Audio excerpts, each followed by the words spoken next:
Jai Gopi Janna Vallabha Jai Yogiri Varadhari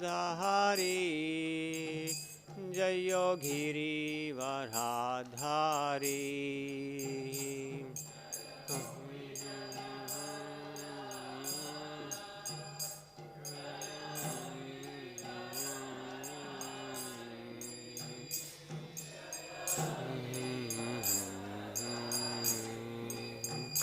Shodanandana Brajajana Ranjana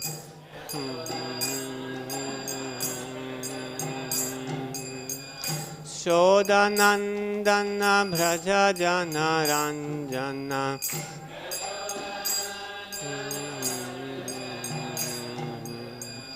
Munathira Vanachari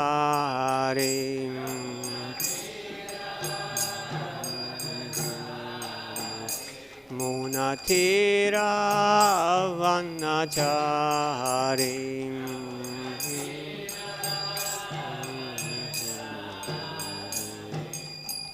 Jayo Radha Madhava Jayo Kunja Bihari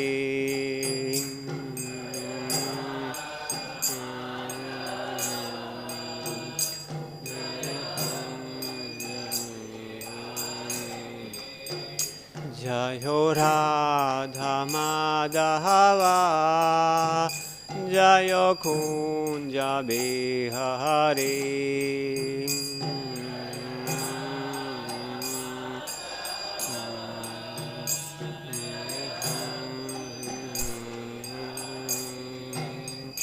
Jai Gopi Janna Vallabha Jai Yogiri Varadhari Jai Yogiri Varadhari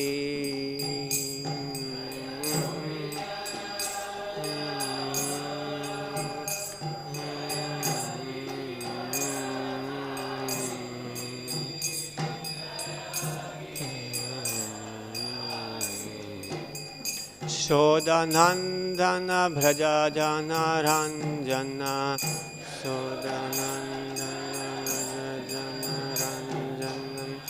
Shodanandana Brajajana Ranjana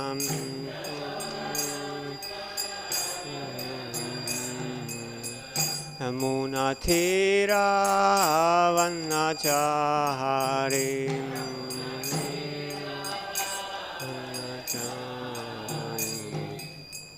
Jayo Radha Madhava Jayo Kunja Bihari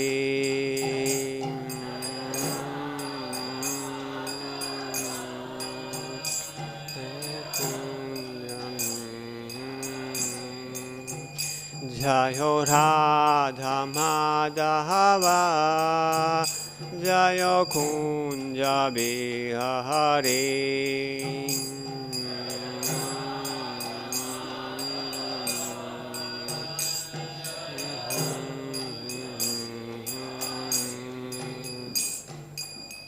Hare Krishna, Krishna Krishna, Hare Hare, Hare Rama, Rama Rama, Hare Hare.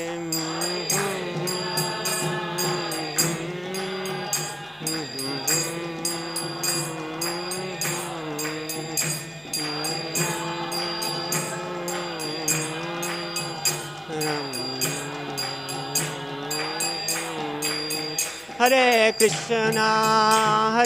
Krishna, Krishna Krishna, Hare Hare, Hare Rama, Rama Rama, Hare Hare.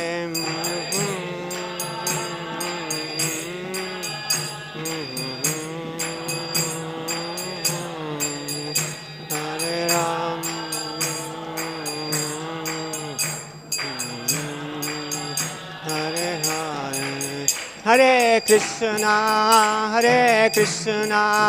Krishna Krishna, Hare Hare, Hare Rama,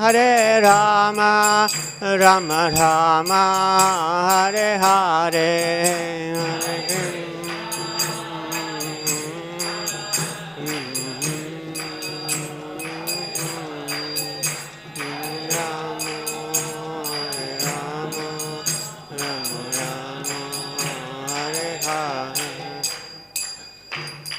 Shri Radha Madhava Ashtaki Srimad Mahaprabhu ki jai, Srila Prabhupada ki jai, Gaur Premanande Hari Hari Bol.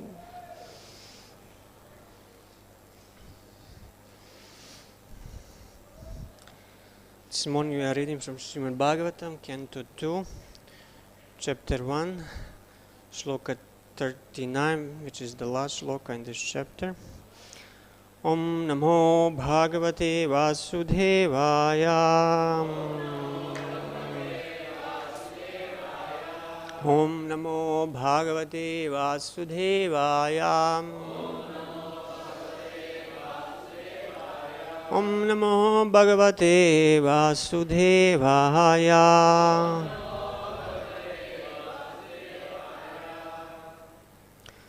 Sarvadi Vrityanubhuta Sarva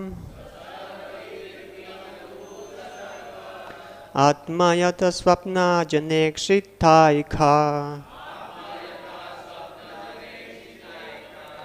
Tam Satyamananda Nidhim Bhajeta Nanyatra Sajedyata Atmapataham Sasarvadi Vrityanubhuta Sarva Atma Yata Swapna Janekshitaika Tam Satyamananda Nidhim Bhajeta Nhanyatra Sajedyata Atmapataham. Please chant.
Mataji.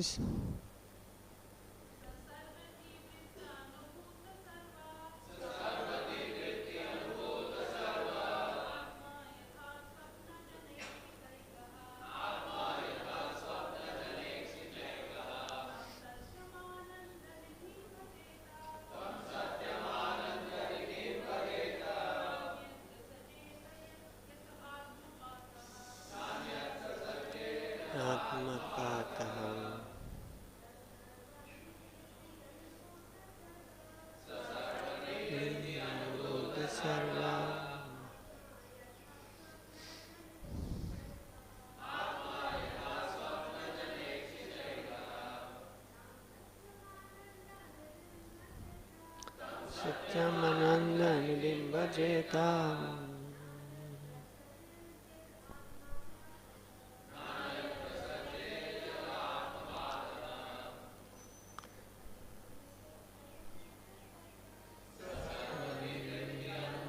sarvam.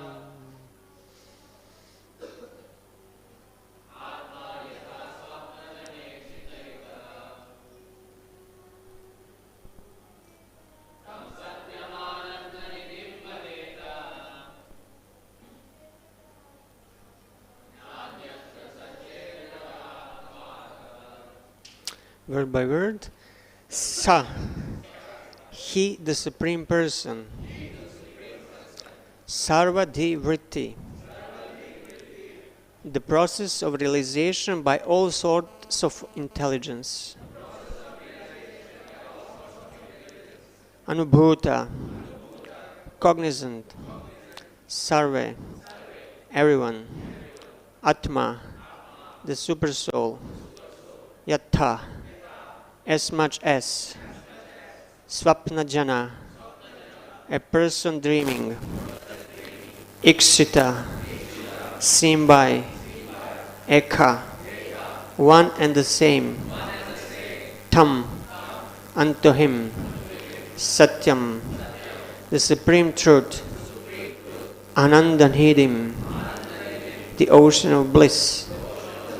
Bhajeta. Must one worship. Na. Never. Anyatra. Anything else. Sajit. Be attached. Yatha. Whereby. Atmapata. Degradation of oneself. Translation and purport by His Divine Grace A.C. Bhaktivedanta Swami Srila Prabhupada.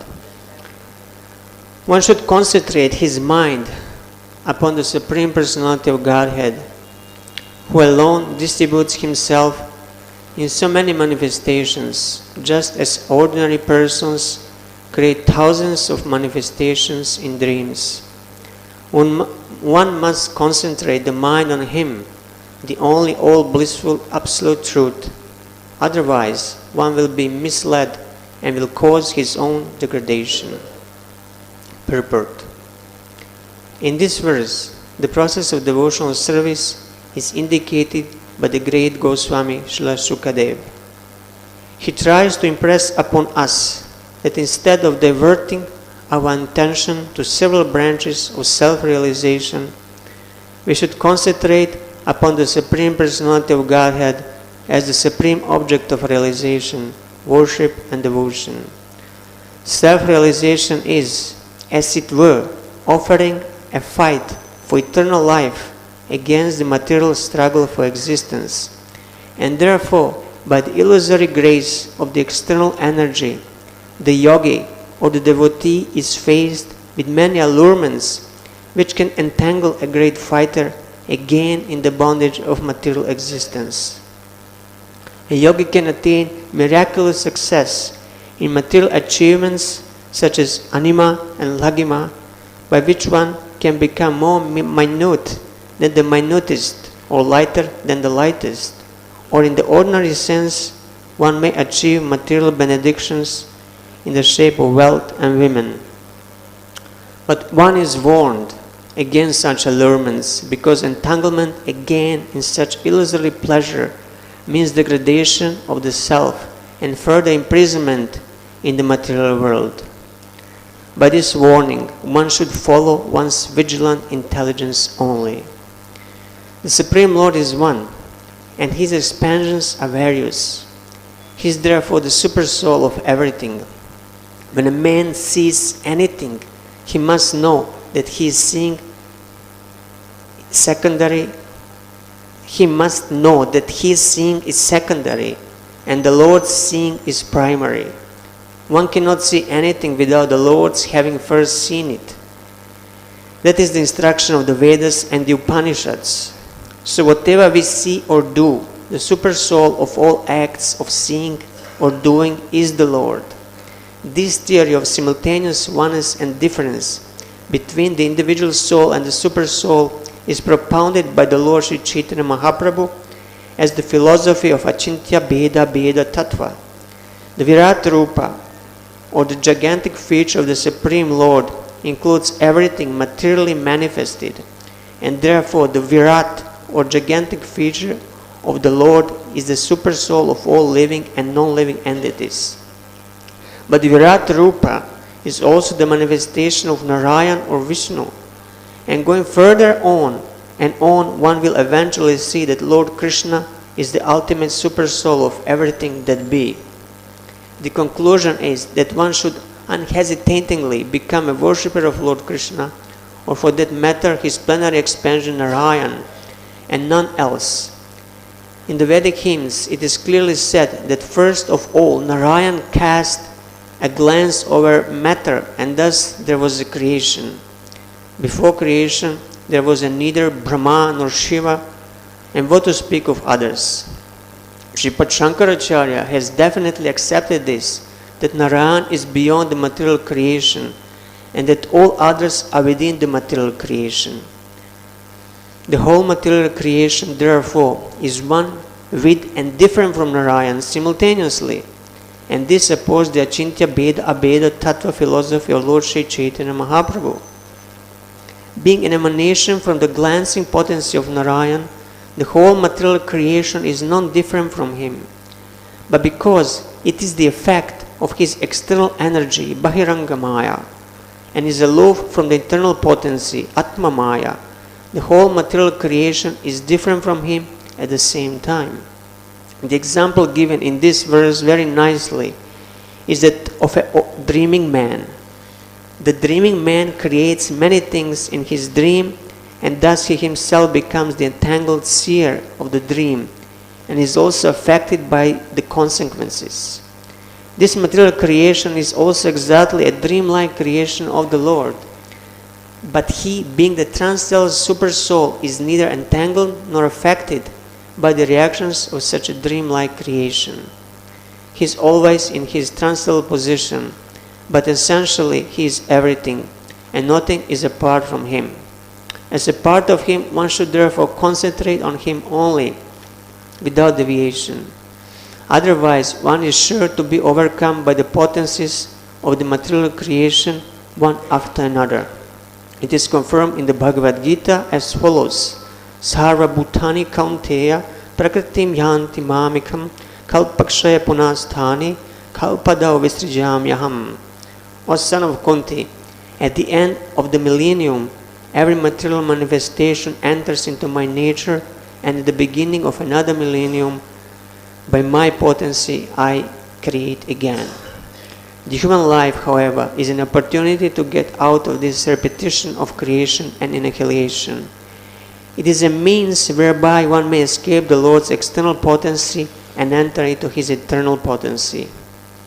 Thus end the Bhaktivedanta purpose of the second canto, first chapter of the Srimad Bhagavatam, entitled The First Step in God Realization.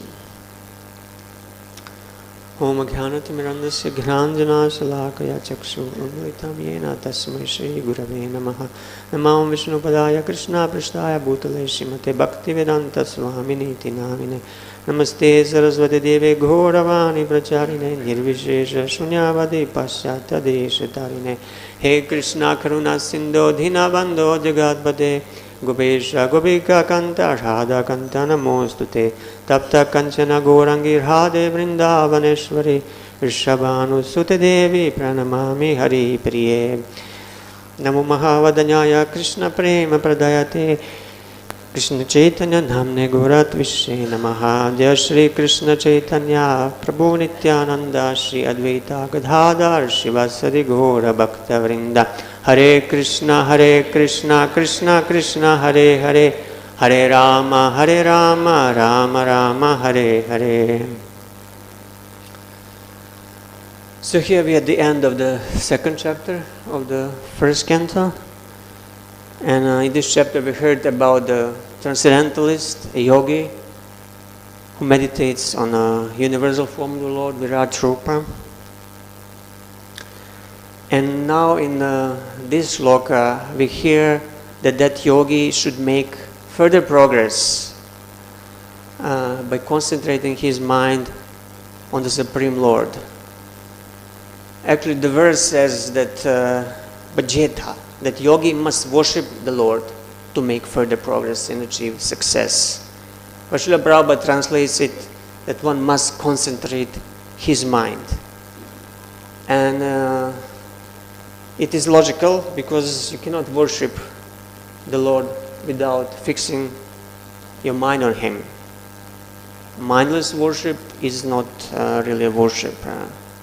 Otherwise, you could have robots also doing the puja. I think sometimes I saw on some video in some Hindu temple in America, and there is a robot and he's offering different items. But it's not really a worship. It has to be somebody with a consciousness to do the worship. So as the result of this worship or concentration of the mind on the Lord, yogi, he gets some powers. We heard he can become lighter than the lightest, heavier than the heaviest, smaller than the smallest. But these mystic powers that are not really a blessing, they're distractions, they're allurements, and they take the yogi away from the actual goal. And the same verse, although it refers to a yogi, it can also be applied to a devotee or bhakti yogi, because devotees are also yogis, they're bhakti yogis. And we as devotees, we should also concentrate our mind on the Lord, otherwise we'll be misled and degrade ourselves. So it's a point of necessity of concentration of the mind in the devotional service. In order to become proficient in anything, it is necessary to focus the mind. If you're a student, in order to study and pass your exams, you need to focus the mind. If you're a sportsman, in order to achieve success and defeat your competitors, you need to focus your mind. In the business also. And eventually in the self-realization business also, in which we are into, we need to focus our mind in order to achieve success. You can't go anywhere with a distracted mind. Like you cannot go anywhere with the multi-branch intelligence, as Krishna says in the Bhagavad Gita, Vyavasadmika Bodhir Ekaha Kurunandana Bhakusyaka Henantarsya Buddhayo Vyavasainam.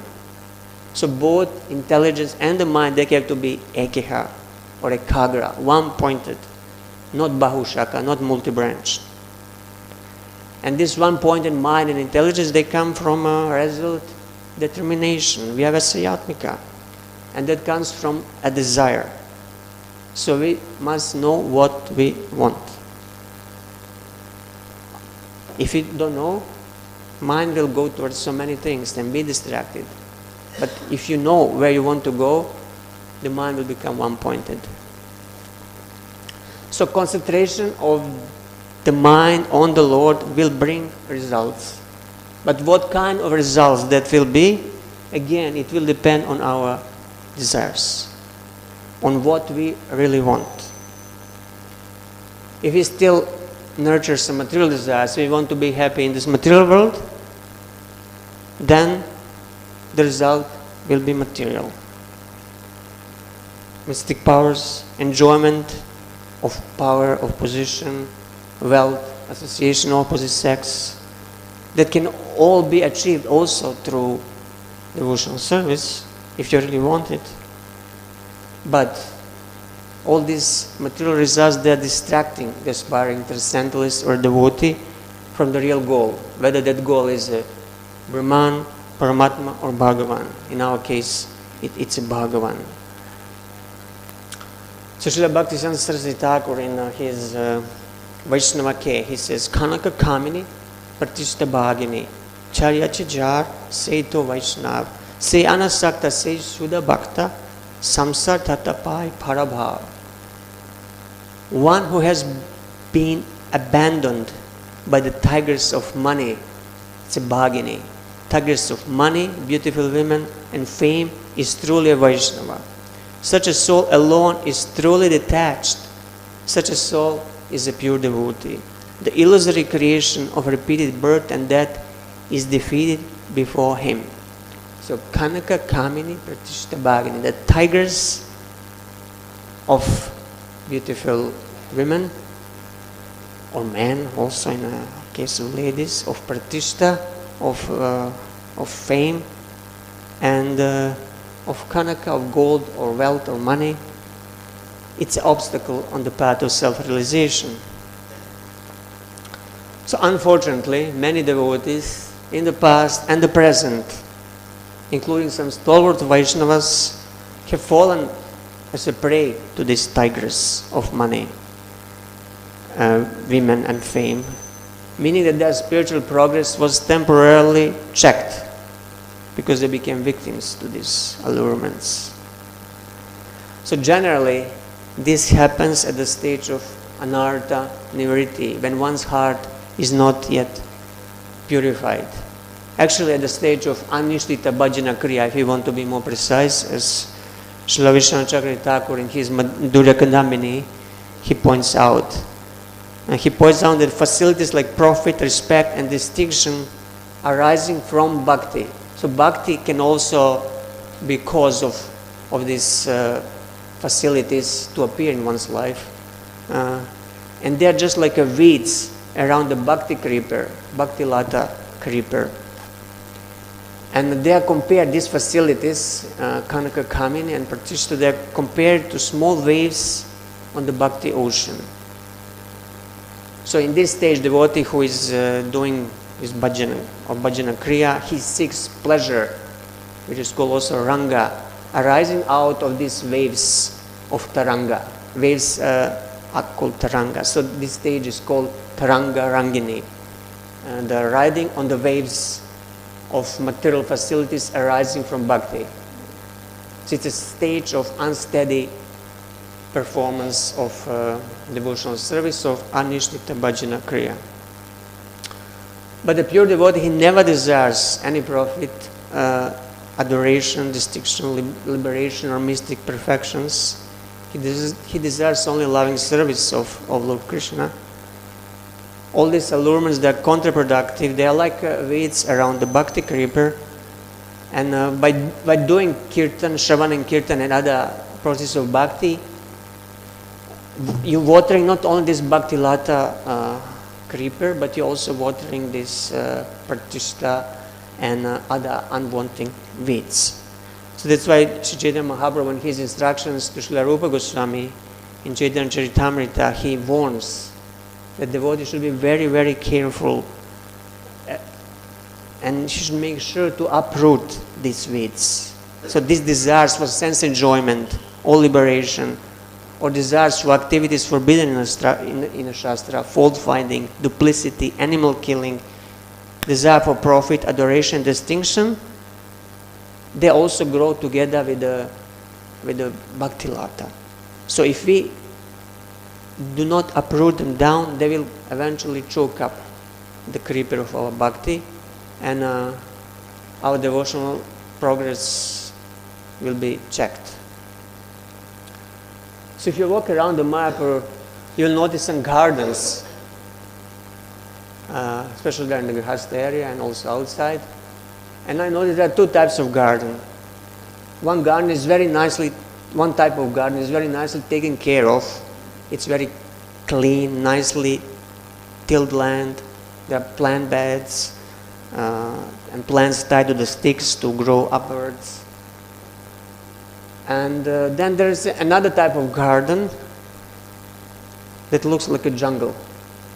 You cannot recognize what is really growing there. It's bushes and so much grass, and there are some plants there in the behind, maybe some eggplants or tomatoes, but you don't see properly because it's so overgrown by the weeds. So the first type of very nicely taken care garden is analogous to pure bhakti, to unalloyed devotional service. But the second type of jungle-like garden is compared to mixed bhakti. So unless we catch it on time, where our garden start becoming a jungle, we might wake up one day and we'll be completely lost. Our bhakti lata will be destroyed and taken over by these weeds. So that's why we need to know and distinguish clearly what pure bhakti is from mixed bhakti, mixed devotional service. So unalloyed devotional service versus alloyed or mixed devotional service in order to be able to prevent the damage. So now I would like to look in the Bhagavatam some examples of devotees who were mixed devotees and who enjoyed adoration, prophet, distinction, and all these other obstacles to bhakti. So in this 6th canto we find the story of Daksha, Prajapati Daksha, Maharaj Daksha. He was the son of Lord Brahma, and he was a very exalted personality, one of the first persons in creation. And we know the story actually of his 2 lifetimes. In the 4th canto we hear the story how he offended Lord Shiva, and his head was cut off, but somehow it was restored. He got the head of the goat, and then he came back to his senses and he begged forgiveness, and all these stories there in the 4th canto. But then he again took birth in the next day of Brahma. Again he was called Daksha, and in this lifetime again he was entrusted to increase the population of the universe. And we know that first he tried increasing the population just by creating some living entities through his mind. But it was not very much of a fun, and it was a very hard work. So he gave up on that. So he went to holy place. He did some severe tapasya. He restrained his mind and the senses. And as the result of that, the Lord appeared, apparently being very pleased with him, and he gave him benedictions. What kind of benediction the Daksha got? He got a wife, a Sikni, and capacity to engage in unlimited sex life in order to create the progeny. And he accepted it as the great mercy of the Lord, and through him and his wife, all sorts of creatures in the universe, demigods, demons, aquatics, beasts, they were created. And Daksha also offered very nice prayers, Hamsagurya prayers to the Supreme Lord. So from this we can conclude that he had a very good theoretical understanding of the Supreme Lord. And the Lord was pleased with him. Because the Daksha, he is helping the Lord who wants to facilitate the conditioned souls who want to enjoy the material world. So in that sense, it's pleasing to the Lord. And we know how the Daksha created 10,000 Haryashvas, and they went also to do tapasya like their father in order to be able to create progeny. But unfortunately, Narada Muni appears there. He instructs them in the science of self-realization, and they all take sannyas and forget about their job of procreation, and they become liberated. And of course, Daksha is grief-stricken. He lost all his sons, but anyway, he doesn't give up. So he again creates 1,000 sons, Salvashvas, another 1,000 sons, and again instructs them to create progeny. So again, they go and do tapasya, and again Narada Muni appears there and does the same thing. He instructs them in the self-realization, and they go off to the forest and they're liberated. And the job is not done. And now at this point Daksha becomes really, really angry. So Daksha is a devotee, but he has material desires. He wants to serve the Lord, but at the same time he wants to enjoy in the material world. He wants all these material facilities and enjoyment. He wants to be happy in the material world, but at the same time he recognizes the Lord's supreme position, and he wants to satisfy the Lord in order to get his desires fulfilled. On the other hand, Narada Muni, he is a pure devotee. He doesn't want anything. He just wants pleasure of the Lord. And he also wants to liberate the conditioned fallen souls. So both of them, Narada and Daksha, they're both working on fulfilling the Lord's desire on different levels. Daksha is working on fulfilling the Lord's desires to populate the universe and to create progeny. which is pleasing to the Lord, because the Lord wants to facilitate the conditioned souls. But the Lord has another desire. He wants all these Bhada Jivas, Nitya Bhada Jivas, the conditioned souls in the material world, He wants them to get liberated and go back to the spiritual world. And that desire is even stronger than the first desire. And Narada Muni is fulfilling that second desire, which is more in the Lord's heart than the first desire. So both of them, they are devotees, but one is a mixed devotee. Daksha is one who is the mixed devotee, while Narada is the pure devotee. And since Daksha gets very angry at Narada,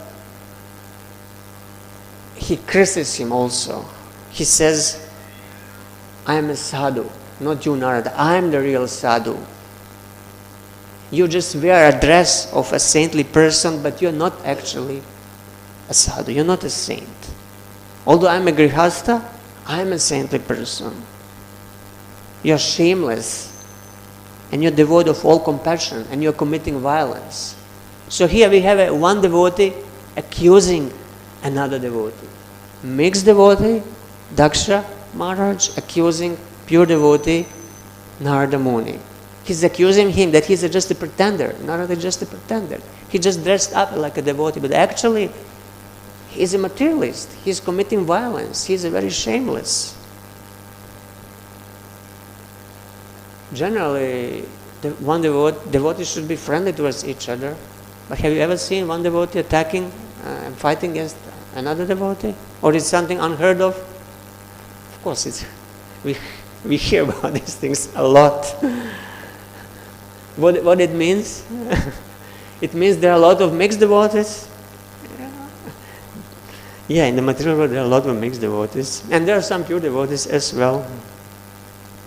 So what happens? Does Narada fight back? No, he doesn't fight back. He accepts his curse that he cannot stay in one place, and he just goes away without trying to counter curse or protect himself. He just leaves. He doesn't indulge in a fight. Sometimes we think, oh, if somebody attacks me, should I retaliate? Maybe I should strike harder. But no, the pure devotee, they don't do this. They just let this person who is attacking you or accusing you do whatever he wants. You just leave.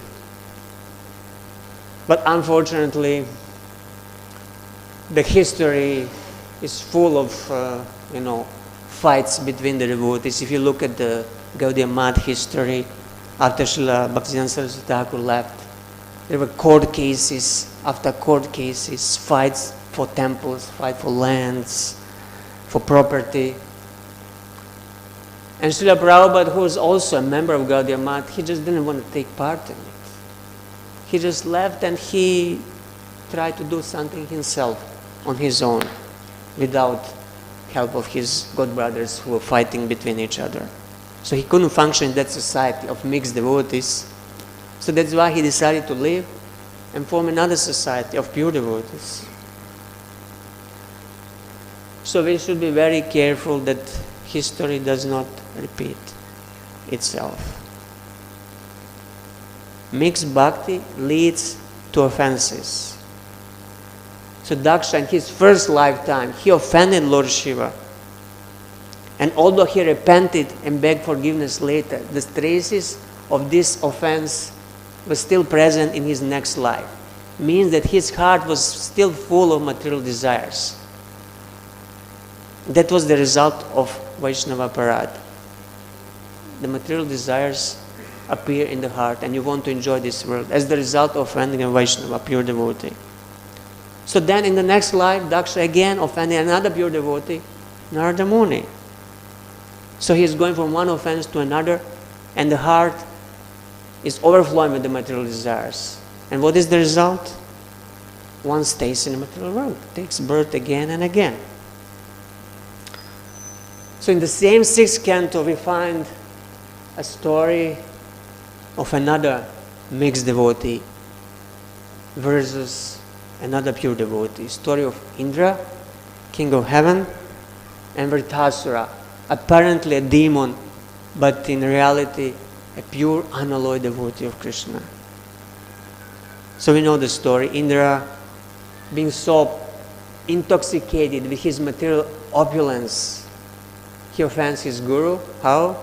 He's enjoying it in midst of apsaras and gandharvas who are singing his glories. He's in the center of attention, and then his guru Brihaspati, he comes in, and Indra is supposed to get up and offer respects to his guru, but he doesn't really want to do that because it spoils the fun. It puts him out of the center. He doesn't want to do that, so he just ignores. And he commits offense. And Brihaspati, he gets offended and he leaves. And very fast, Indra here realizes that he committed a mistake. But it's too late. His guru disappeared. And as the result of his offense, the Indra loses, demigods, they lose the power, and the demons attack and they take over the Swarga. They take over the heavenly planets. And Indra now has to suffer the result of his pride. Eventually, Indra, he does tapasya to purify himself, and with the demigods he goes to Lord Brahma, and he gets instruction from Lord Brahma to accept Vishwarup, to accept another guru, spiritual master, and worship him and satisfy him, and Vishwarup will help him. So Indra does that. Together with the demigods, they ask Vishwarup to become their priest, and Vishwarup accepts it, and he does the puja for them, and he teaches Indra Narayana Kavacha, protective mantra. But then, for the slight offense, Indra kills him.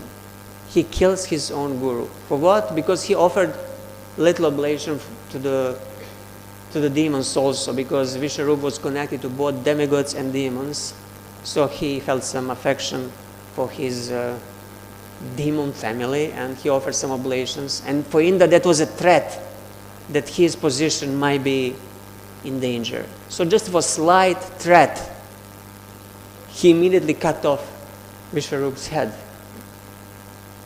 And Indra is a devotee, and Vishwarup is also a devotee.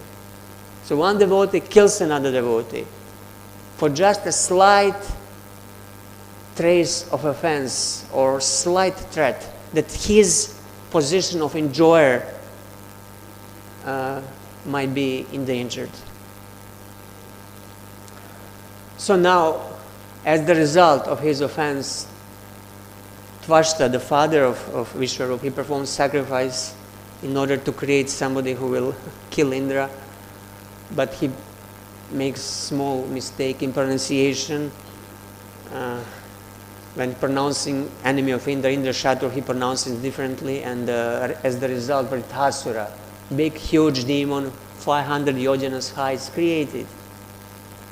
And the whole universe trembles in fear, and Indra also. But surprisingly, that Vritrasura, huge demon, in his heart, he's a pure, unalloyed devotee. And he's teaching on the battlefield, he is teaching this mixed devotee, Indra, who is intoxicated with material opulence, he is teaching him pure devotional service. So I'll just quote some of the shlokas that Vritrasura spoke on the battlefield, teaching Indra, basically teaching all of us, teaching all devotees who have mixed tendencies for material enjoyment. He says, persons who fully surrender at the lotus feet of the Supreme Personality of Godhead and always think of His lotus feet are accepted and recognized by the Lord as His own personal assistants or servants. And then he says, the Lord never bestows upon such servants the brilliant opulences of the upper, lower, and middle planetary systems of this material world. When one possesses the material opulence in any of these three divisions of the universe, his possessions naturally increase. Be attentive now. Naturally increases his enmity, anxiety, mental agitation, pride, and belligerence. With opulences, you get something extra. Enmity, anxiety, mental agitation, pride, and belligerence. Thus one goes through much endeavor to increase and maintain his possessions, and he suffers great unhappiness when he loses them. So, both Indra and Vritasura, the devotees, and Lord awards them benedictions they want. Indra wants material opulence and enjoyment, and he gets it. He gets the blessings to kill Vritasura. But with material opulence that Indra gets, he gets what? Enmity. So you labor very hard to accumulate your wealth and enjoy, and in this way you are competing with others who also want to enjoy the material world, whether they are karmis or other mixed devotees, and naturally you fight. You get enemies and you have to fight with them. So one mixed devotee is fighting another mixed devotee. There are some devotees in Mayapur who are doing the land development business, and sometimes they argue because one developer has his own business, another developer is endangering his own business. So there is naturally some competition and fight.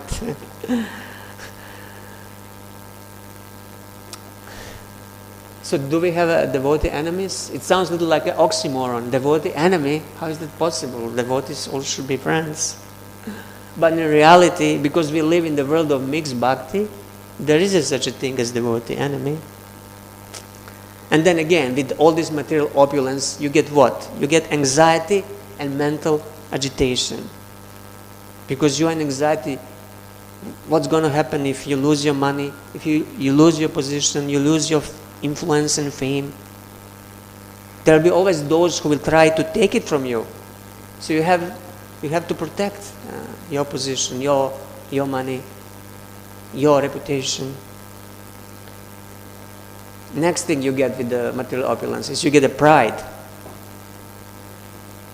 Have you ever known somebody who at one point he was a regular, small, common devotee, but overnight somehow or other he became a big shot, and now he doesn't speak to you anymore because he is so important and you are nobody?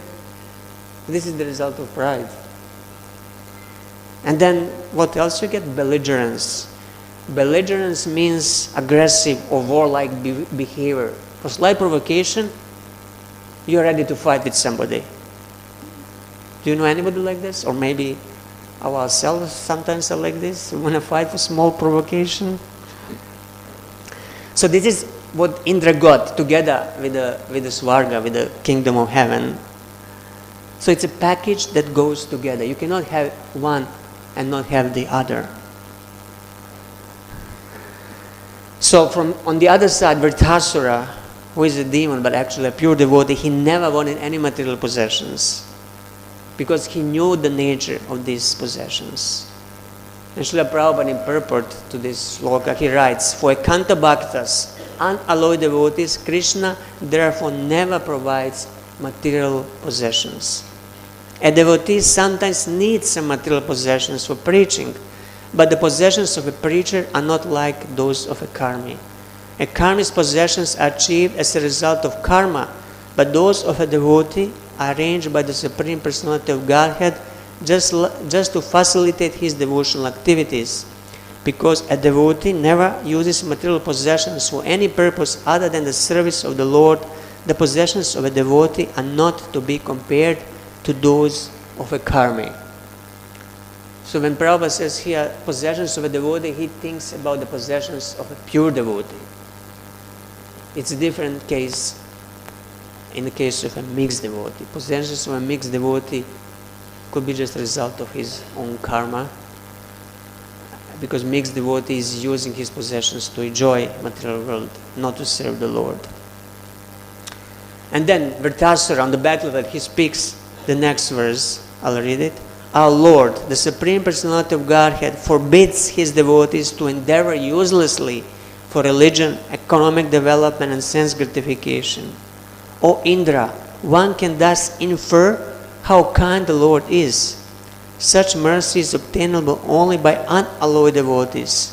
not by persons who aspire for material gains. So in other words, such mercy is not attainable for mixed devotees. So what is that mercy that is shown to unalloyed devotees? Srila Prabhupada said the special mercy for the unalloyed devotees is that the Lord saves him from a hard labor to achieve the results of artha, dharma, kama and kama. Of course, if one wants such benefit, the Lord certainly awards them. So Lord, if you really want, if you're really determined that you want to enjoy this material world, you don't need to go and worship Lord Shiva. Krishna will give, if you really want, but you have to really want it. And then Srila Prabhupada says, Indra, for example, although a devotee was not much interested in a release from material bondage, instead he desired sense gratification and high standard of material happiness in the heavenly planets. Vritasura, however, being an unalloyed devotee, aspired only to serve the Supreme Personality of Godhead. So Vritasura here reveals his heart, what he actually wants in the next sloka. He says, Aham hare tava padaika mula dasanu daso bhavitansmi bhoyaha manasmaretha supater gunamste grinitava karma karotu kaya. It's a beautiful prayer. He says, Oh my Lord, O Supreme Personality of Godhead, will I again be able to be a servant of your eternal servants who find shelter only at your lotus feet? O Lord of my life, may I again become their servant so that my mind may always think of your transcendental attributes, my words always glorify those attributes, and my body always engage in the loving service of your Lordship. And then he speaks how he doesn't want to enjoy Dhruva Loka, heavenly planets, Brahma Loka. He just wants to be servant of the servant of the servant. And at the end, he offers, again, very, very nice prayer where he tries to express his love for the Lord that is there in his heart. He says, O Lotus, I Lord, as baby birds that have not yet developed their wings always look for mother to return to feed them. So he gives one analogy comparing himself as the baby bird. But then he's not very happy with that analogy because baby birds, it's a little selfish. They just want food from their mother. Then he gives another analogy. As the small cows tie their robes, await anxiously the time of milking, when they will be allowed to drink the milk of their mothers. Again, he's not completely happy with this because, again, the cows want milk. So it's a little selfish love. And then he gives the third analogy with which he is satisfied. Or as morose wife whose husband is away from home always longs for him to return and satisfy her in all respects, I always yearn for opportunity to render direct service unto you. So this is the heart of a pure devotee, Vritasura, which happened to be a demon. So actually this story of Vritasura is the central story of the Srimad Bhagavatam. If you didn't know, when other Puranas refer to Bhagavatam, they say it's a Purana where the story of Vritasura is told. So this story of Indra and Vritasura is a hallmark of Srimad Bhagavatam. It's a lakshana, symptom of Srimad Bhagavatam, because it distinguishes Srimad Bhagavatam from other Puranas, because it glorifies pure devotional service as opposed to the mixed devotional service. It's a purity of love that is illustrated in this story of Indra and Vritasura. Of course, you can say in the 10th canto, the purity of Gopis' love is there, but there is a difference. The Gopis' love is eternal, and they are Nitya Siddhas. But Vritasura is like one of us, who he used to be King Chitraketu in his previous life. Basically, he's coming from the material world, and he develops his pure love. So it's for us to encourage us that pure love can be attained in this material world, that actually pure unalloyed devotional service could be attained even by us. So 6th canto is compared to the chest of Krishna, and you know in the chest there is a heart. So it's pure bhakti, pure devotional service is in the heart of the Lord. So Bhagavatam is very strongly warning us against mixed devotion, mixed devotional service. Sometimes we think, okay, pure devotion is nice, is good, but mixed devotion is also not bad. Because if we just become pure devotees, we lose all our opulence. We might, miss on opportunities to enjoy in this world. We'll have no money, no position, nothing.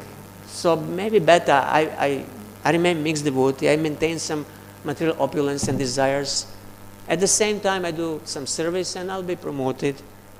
And no, Bhagavan says no. Mixed devotee is not recommended.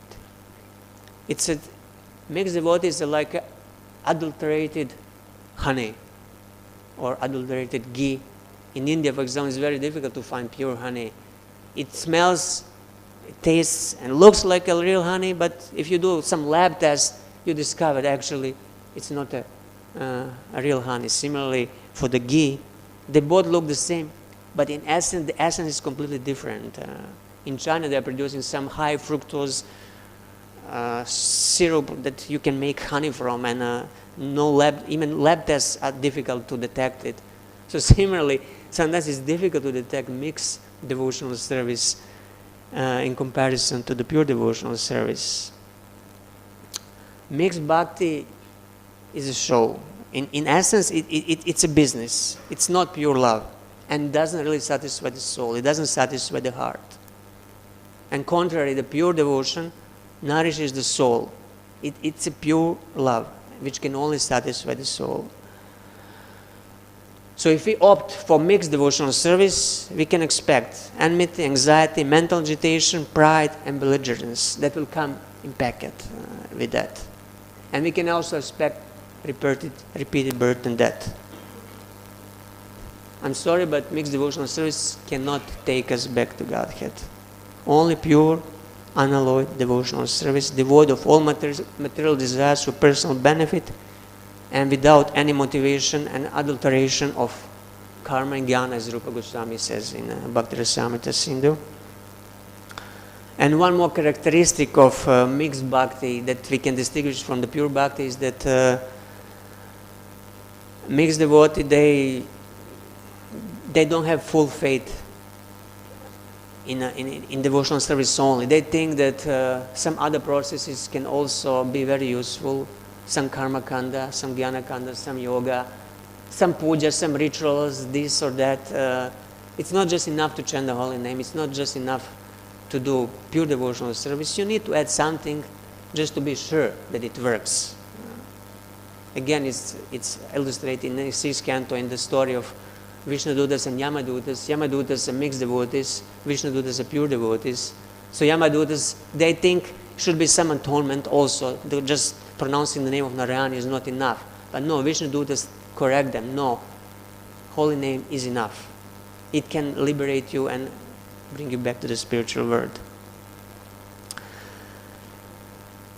So at the end, I just want to again just repeat this point. We should aim for the pure devotional service and somehow stay away from mixed bhakti or overcome the tendency that is there in our heart for mixed devotional service. This is the message of the Bhagavatam.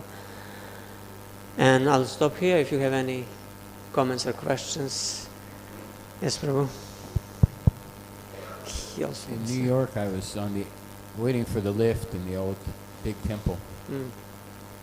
And when the doors opened on the lift, Vishvareda and Subhuti Roy were having a full contact, drawn out fight, just smack wham, like rock'em sock'em robots just beating each other just like a boxing match.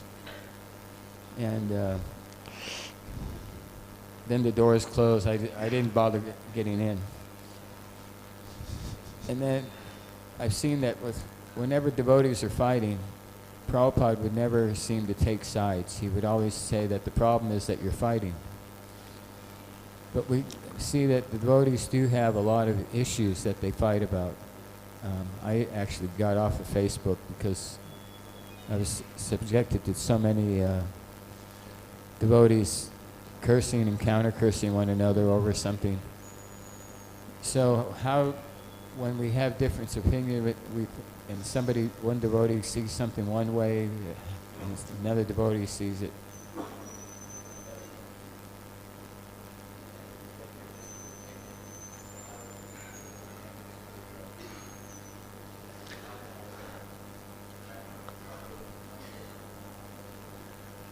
We should just accept there will be always differences in opinion, even amongst devotees, whether they are pure devotees or mixed devotees, and we should allow this variety of opinions and preferably not take sides, as Prabhupada didn't take side.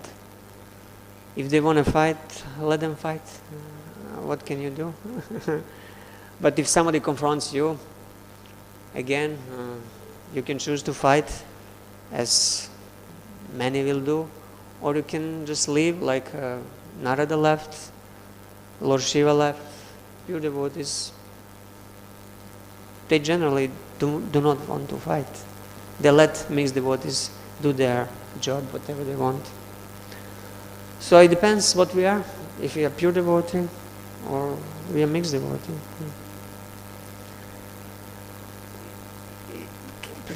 Yes, Prabhu.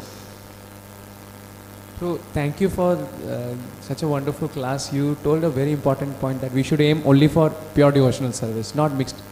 But in my case, I feel that I'm a mixed devotee and these desires are there to enjoy. So what is the remedy? Like, it's like very far away. Pure devotional service seems very far off. Then what should we work on? Like, how should we strive to reach that platform where we are without any mixture? So can you tell us, like, guide us? You can be a neophyte devotee, but you can still be a pure devotee. You can be a new devotee, but if your strongest desire is to serve and surrender to Krishna, even if you have some other desires, you can still be considered a pure devotee. So we should make sure that our main aspiration in life is Krishna, is attaining pure devotional service. Then if we have also some side desires, eventually through the performance of devotional service, they will disappear. But if some other desire is more prominent in our heart, then that becomes a problem. Then something else becomes goal in your life. So what should we do? We should take care of our desires, meaning associate with those who have pure desires, who have spiritual desires. Associate with the pure devotees and avoid mixed devotee sangha, because in mixed devotee sangha we will catch all sorts of material desires. So basically, proper sadhu sangha. I think it's already 9 o'clock, so we'll stop here. Thank you very much. Srimad Bhagavatam ki jai, Srila Prabhupada ki jai.